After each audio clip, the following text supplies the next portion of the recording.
Jangan lupa subscribe YouTube channel Metro TV News dan jangan lupa nyalakan notifikasinya. Dan pemirsa, kemana ujungnya konflik Partai Demokrat ini? Untuk membahasnya sudah bergabung dari luar studio pengamat politik sekaligus Direktur Eksekutif Indikator Politik Indonesia, Burhanuddin Muhtadi. Selamat sore Mas Burhan. Mas Burhan, ini sepertinya perseteruannya semakin panas. Begitu tadi sudah ada konferensi pers juga yang digelar dari versi kubu KLB yang mengatakan terjadi pemufakatan jahat dalam pembuatan ADART pada tahun 2020, dinilai ini juga melanggar Undang-Undang nomor 20 tahun 2011, begitu Mas Burhan. Kemudian juga ketika ADART ini seluruh pemilik suara disuruh keluar ruangan, begitu mereka masuk ini sudah ada ADART yang sudah diputuskan seperti itu. Bagaimana Anda melihat perseteruan ini, Mas Burhan? Pertama, bagaimanapun ada alasan yang justified mengapa muncul kekecewaan sebagian kubu yang ada di internal Partai Demokrat, terutama sejak KLB di Bali, yang menunjukkan gejala privatisasi partai. Nah, yang kedua, harus diakui ada proses komunikasi yang mampat. Kalau kita mengikuti undang-undang partai politik, seharusnya kekecewaan itu disalurkan melalui Mahkamah Partai.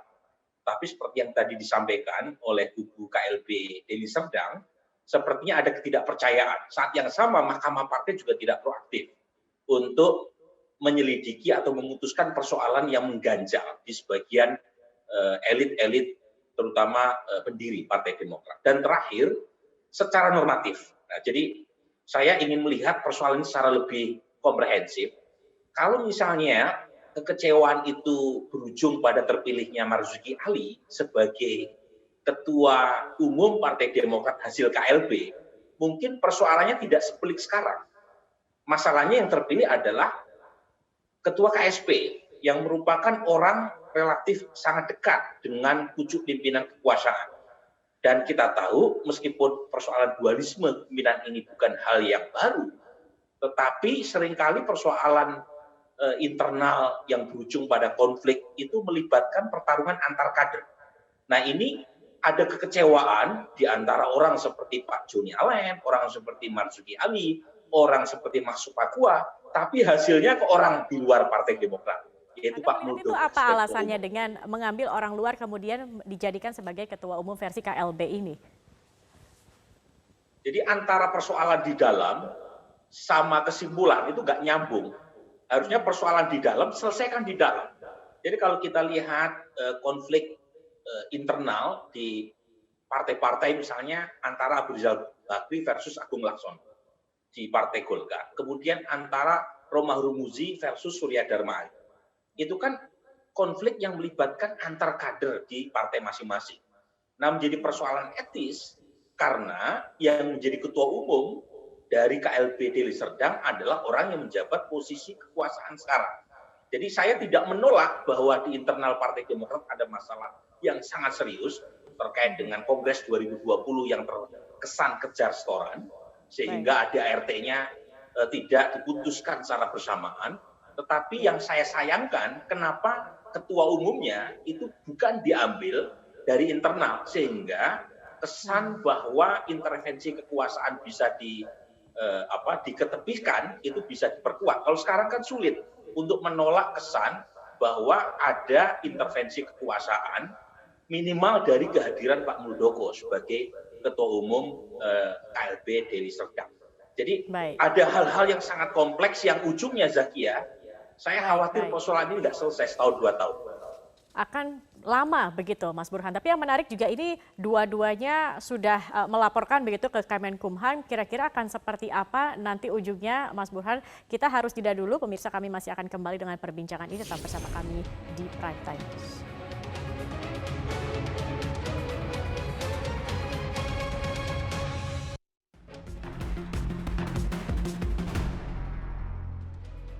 Baik, kita akan kembali melanjutkan perbincangan. Mas Burhan, masih bersama kami Mas Burhan? Baik, Ya, Mas Burhan, ini dari kedua kubu, baik dari AHY dan juga dari KLB Deli Serdang begitu, ini sudah sama-sama melaporkan hal ini ke Kemenkumham dan juga nanti dikatakan dari pihak KLB malah akan melaporkan juga ke Bareskrim terkait dengan perseteruan ini. Kemudian yang menjadi pertanyaan adalah legalitas dan legitimasinya begitu. Kalau melihat dari legitimasi partai politik dari politik maksud kami dari arus bawah begitu, Mas. Ini tadi kalau kita melihat informasi sebelumnya ada pemecatan yang dilakukan. Ini kira-kira akan seperti apa, Mas Burhan, kalau Anda melihatnya? ya setidaknya ada dua rute yang akan ditempuh oleh kedua belah kubu. Pertama adalah rute juridis. Nah, umumnya pihak kedua belah pihak itu saling melaporkan. Kalau kita mengacu pada pengalaman pecahnya PKB antara kubu Gus Dur dengan kubu Caimin, saat itu kedua-duanya melaporkan ke polisi, ke pengadilan, ada yang ke PT UN dan seterusnya. Saat yang sama ada rute politik, saya sebut demikian ya, yaitu melalui jalur pengesahan melalui Menkumham. Meskipun dasarnya adalah juridis, Menkumham dalam mengambil keputusan siapa pihak yang dianggap legitimate menurut Undang-Undang Partai Politik atau ADART, Partai Demokrat, tetapi sulit untuk dipungkiri dalam pengambilan keputusan Kumham, itu nuansa politik juga masuk. Apalagi kalau dikaitkan dengan 3 kasus terakhir. Jadi kalau kita lihat Zakia, beberapa kasus dualisme pimpinan partai, itu umumnya yang menyelenggarakan kongres atau muktamar luar biasa itu menang di Kumham. Misalnya antara Abu Rizal Bakri dengan kubu Agung Laksono yang membuat KLB Partai Golkar. Yang disahkan oleh Kumham adalah Agung Laksono. Kemudian muktamar P3 yang reguler yang diadakan oleh Surya Dharma Ali yang mendapuk Yan Farid itu kalah di Kumham. Yang menang adalah muktamar luar biasa yang diprakarsai oleh Roma Hurmuzi. Terakhir adalah kubu Tommy di Partai Berkarya dengan kubu Muhdi PR. Yang menang Muhdi PR. Jadi kalau misalnya kita lihat dari ketiga kasus sebelumnya, nuansa politik tidak bisa terelakkan, bukan semata-mata begitu ya juridis. Dalam penentuan legalitas dari Kemenkumham ini begitu Anda melihatnya. Persis. Meskipun kalau kita mengacu pada pengalaman PKB, waktu itu Menkumham menunggu proses pengadilan selesai sampai tingkat kasasi. Baru kemudian mereka putuskan siapa yang sah.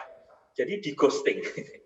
Maksudnya digantung ya keputusannya sampai menunggu keputusan pengadilan selesai ya.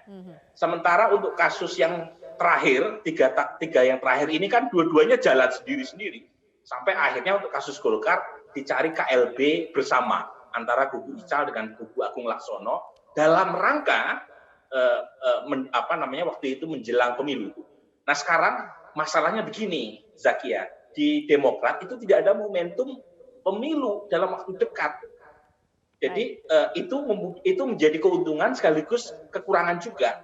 Keuntungan karena otomatis tidak perlu ada 2 rekomendasi dari 2 kubu bagi calon yang maju melalui Partai Demokrat. Kekurangan konfliknya jadi berlarut-larut karena tidak ada situasi elektoral yang memaksa keduanya untuk bersatu. Oke, baik. Kita akan lihat nanti seperti apa ujungnya. Terima kasih Mas Burhanuddin sudah bergabung bersama kami dalam Prime Time News.